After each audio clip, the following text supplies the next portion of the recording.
welcome back to Let's Play Xenogears. This is the second to last episode in this series. Whoa! Been a while. Been working at it for a while, for more than a year now. I haven't exactly been regular with my posting, but whatever. Okay, now, the inside of Merkava, or the wreckage of it, is kind of like a maze. And if you want to find the most direct route to get to where you're going, it can get turned around. Just follow exactly what I do. Now we're going to find a number of kind of interesting kinds of enemies here. One thing that actually seems the strangest to me is the presence of gears in here. There are several Solaris type gears in here, which makes me wonder, wait, hold on, wasn't Gebler destroyed when the Gattaca key was activated and all the people turned in the Reapers? I mean, what happened there? The only thing I can think of is that these gears are the results of people that Krelien went and turned into gears, kind of like what he did with Hammer. And their last job is to just protect Deus, you know, prevent these guys from getting into it. Something you may notice I'm doing here, fans of the game and all, that I'm using Emeralda's spells a lot more than I have been for the rest of the game. And it's something that I really just chose not to do because it kind of makes the game a little bit too easy.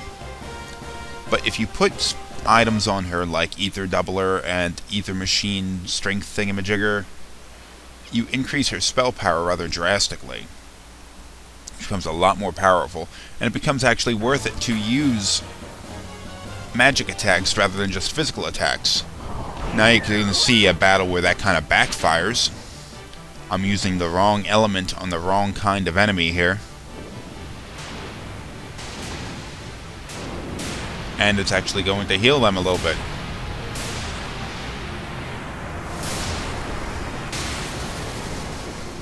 See? Look at that! What a shame. And they're quick little buggers. These are the angels that they were talking about 1 or 2 episodes ago. 2 episodes ago. These angels here are actually like the terminal interface weapons of Deus. And they were once people. They were turned into the wells by Deus awakening. And they were absorbed into it, and they were transformed into these things. So, even though they're people that we are killing, essentially, if you come right down to it, think of it as being like we're doing them a favor, because I can't imagine this is a very pleasant existence. Okay, that was a weird cut. I'm not sure why that happened. But, moving on. Okay, now we gotta jump into this gigantic hole. And the idea is to avoid the lasers, because every laser you hit does damage to you. And considering that we're not going to have a gear repair station immediately accessible, it's going to make it so you're not going to want to take as much damage as possible.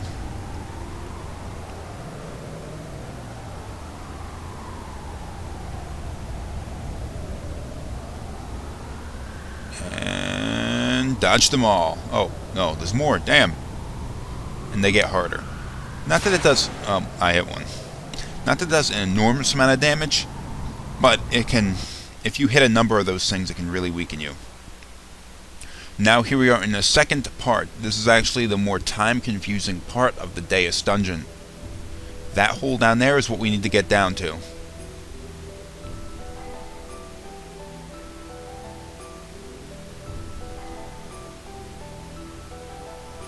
Now, unfortunately, accessing it is not quite so simple. Despite the fact that these gears can fly, we're not going to use that ability. You gotta move around on these tracks here and do certain things to shift them around. Those arms that I was flying down, they move and they connect to different hubs. And then you use those hubs to get access to the new areas. Now, there are no battles in this main area here, which is oh so thankful. I'm oh so thankful for that, because You get into so many battles, there's no way you'd survive it. Now here's one of the two ways to move these arms around. You simply push it, and it changes position, and you get a chance to go to a new area. You know, notice over here, there's nothing here. It's one of the dead ends. There are several dead ends. Now there is a map to this place, and I will check the map later on. But at this point, I had my controller configured in the emulator that the select button doesn't work, and I couldn't access the map. So I just went along with that, working it by memory, and I got relatively far before I had to check the map. We'll see.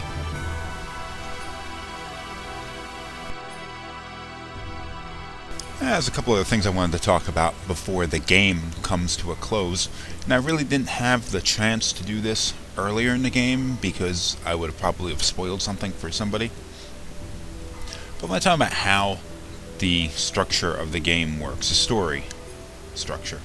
Oh, you touch these weird colored lights, and it moves one of these arms that's really far away. You need to get this one.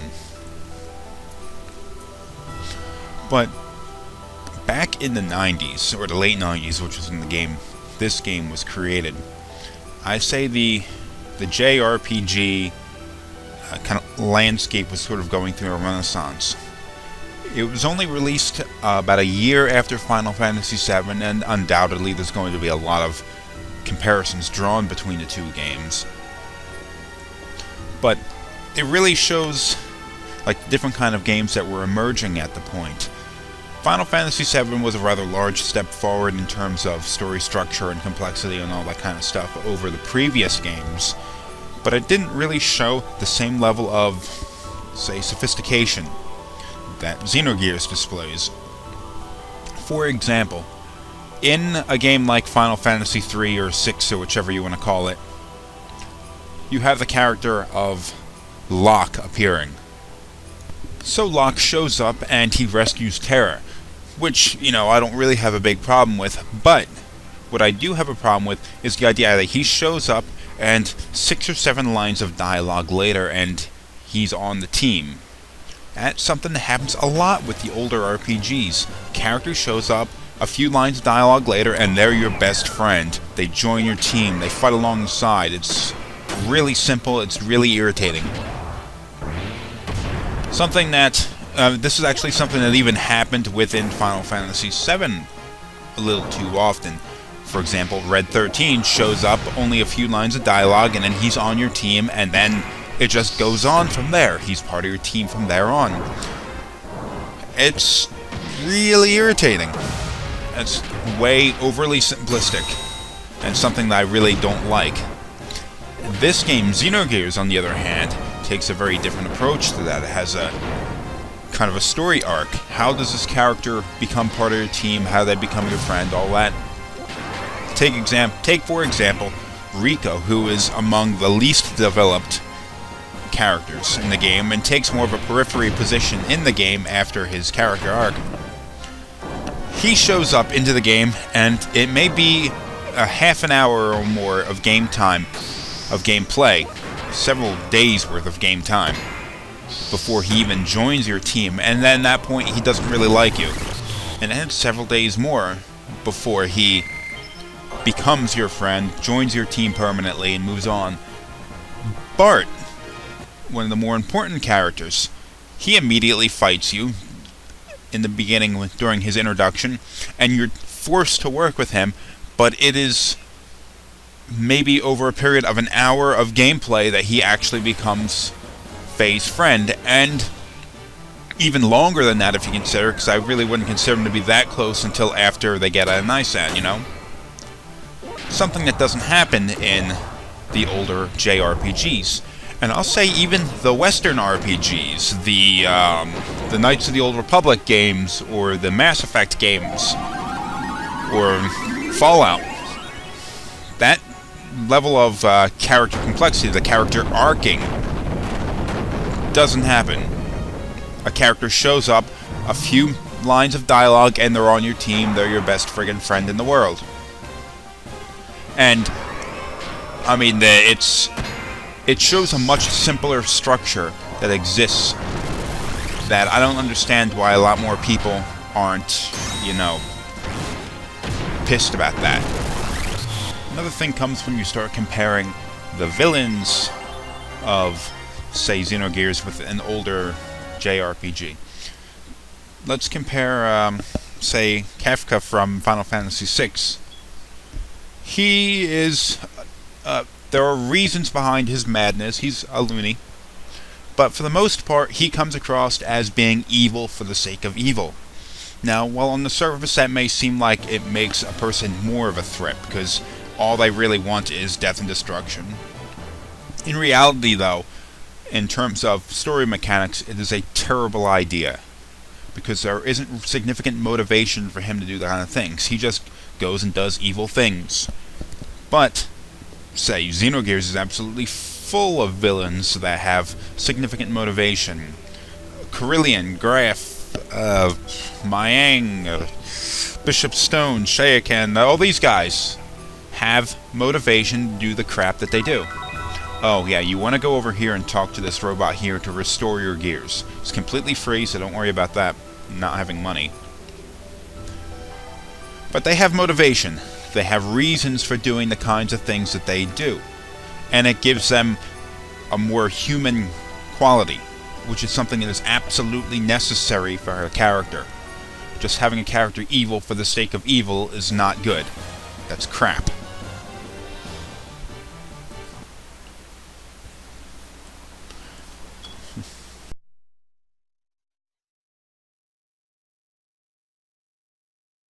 Something else I want to rant on about for a little bit is this recent comparison between JRPGs and the Western RPGs. The Western RPGs being things like Fallout or Mass Effect or Knights of the Old Republic, that kind of thing. The argument usually comes when the fans of the Western RPGs accuse the Japanese RPGs of being like overly plot dependent and not strong enough in the gameplay. And they'll point to the Western RPGs as saying, well, here is a kind of game which is much stronger with gameplay, very likely gives you choices on where you go, allows your character to go and do certain things. Should I kill this guy or should I not kill this guy? You know, that kind of stuff. Also, the gameplay. Did I mention gameplay? I can't remember. Well, the gameplay, they say, is superior. But you can't really compare these two things together because it's kind of like apples and oranges. And a Western RPG is a little more action-oriented and is more like, you know, those choose-your-own-adventure books that many of us read as children. Sure, you can switch to a page and go, should I do this or that, and you can make a decision, and it affects the outcome. But, on the other hand, you never have any of the kind of deeper character development, and I will challenge you to take any Western RPG and compare the actual character complexity and depth to this game here. And you'll be sorely disappointed when you find out that they just don't match up.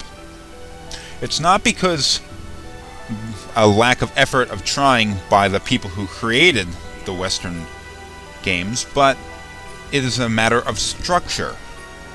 See, the thing about this is it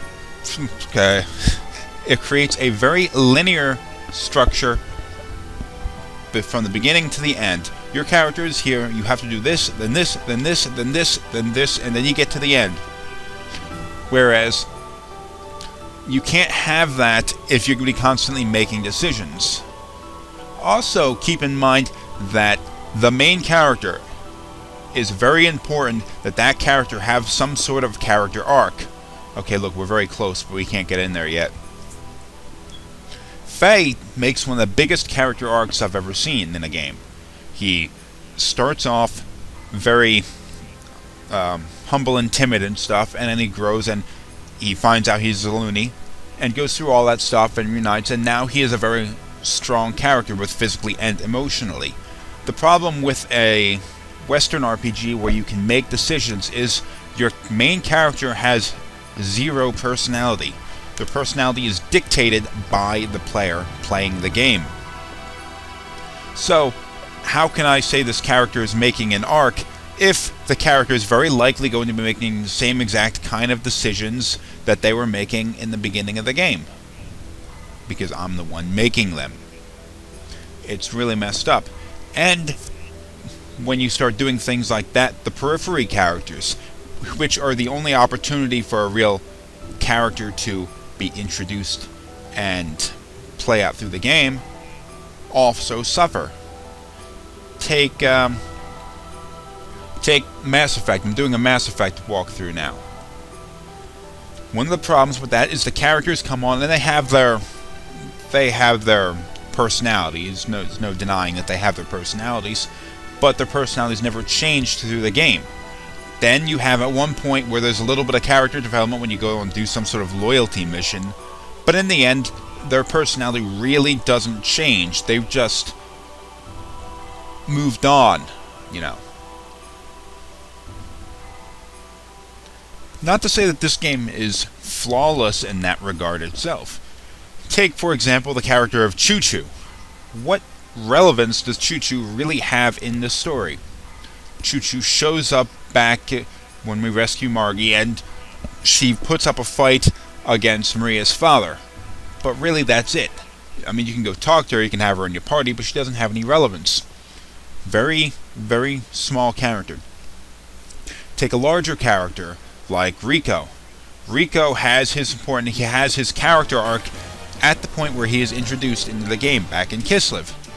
And you go through his character arc, significant enough as it is, but beyond that, his character fades into the background, and he doesn't really have any relevance in the story beyond there.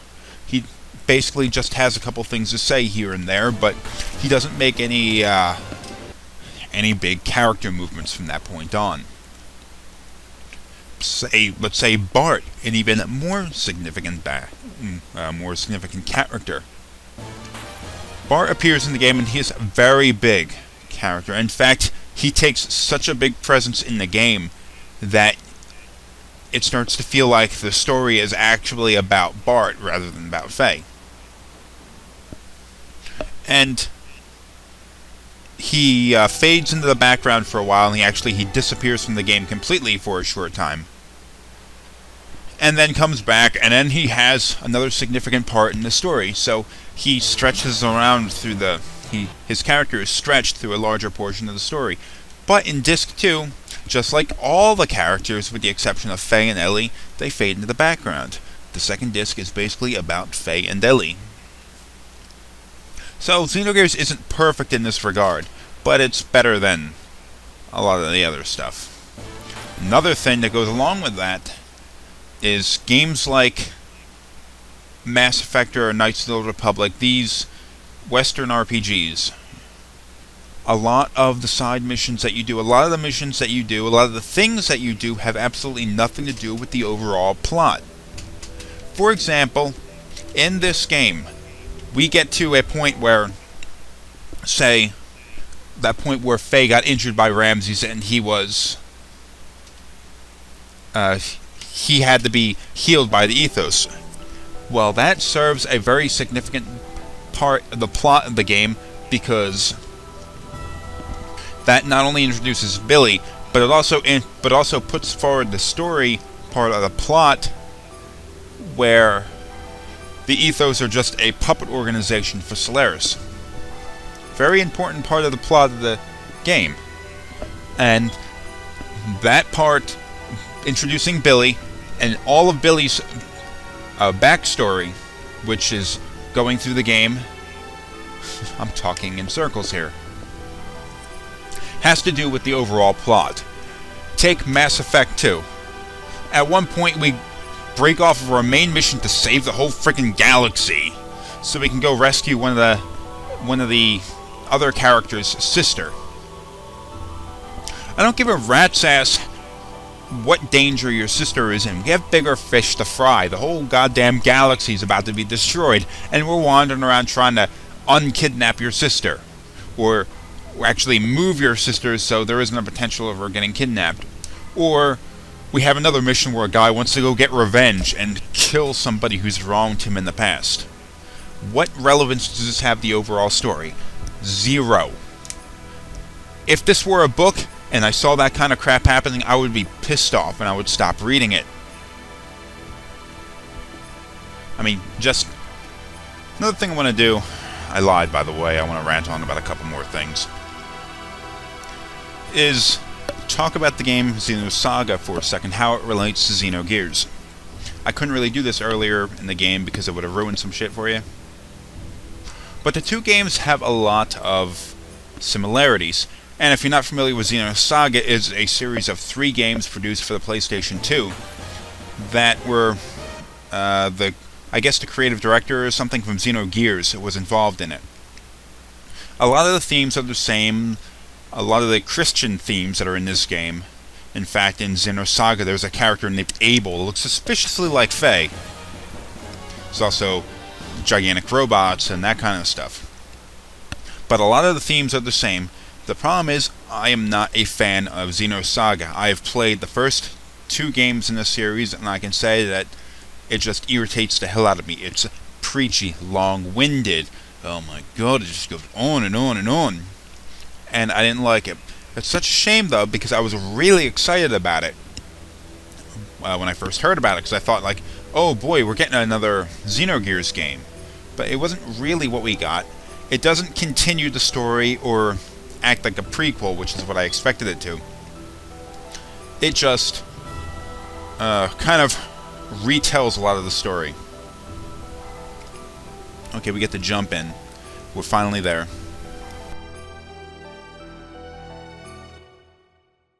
Xenosaga created a lot of characters that I didn't like, didn't care about, just going along doing their things, and it made a mistake of, instead of creating the story to be very accessible to a person who's just viewing it, there was a lot of stuff that you had to, after viewing like a cutscene or something, had to go and look up what they were talking about. It had sort of a database that you could access, and the characters would make references to things that you didn't have to go look up to see what they were talking about. Look where we are now. Remember, we descended into this room back when we first entered into the Merkava, when we were going to rescue Ellie. Now, we're back in the same room, and we're going to be seeing a lot of the same stuff. But this time, instead of just going to rescue Ellie, we're going to go and take down Deus. These 2 one-winged angels, the Nisan religion, I guess. I guess the best reason for that being there is either because Krelien is involved and he did the whole Nisan thing, or Nisan is a kind of perversion of the original Deus creation thing. But I'm going to have to end this episode here, and in the next episode we are going to move on and take down Deus, so make sure you do not miss that one.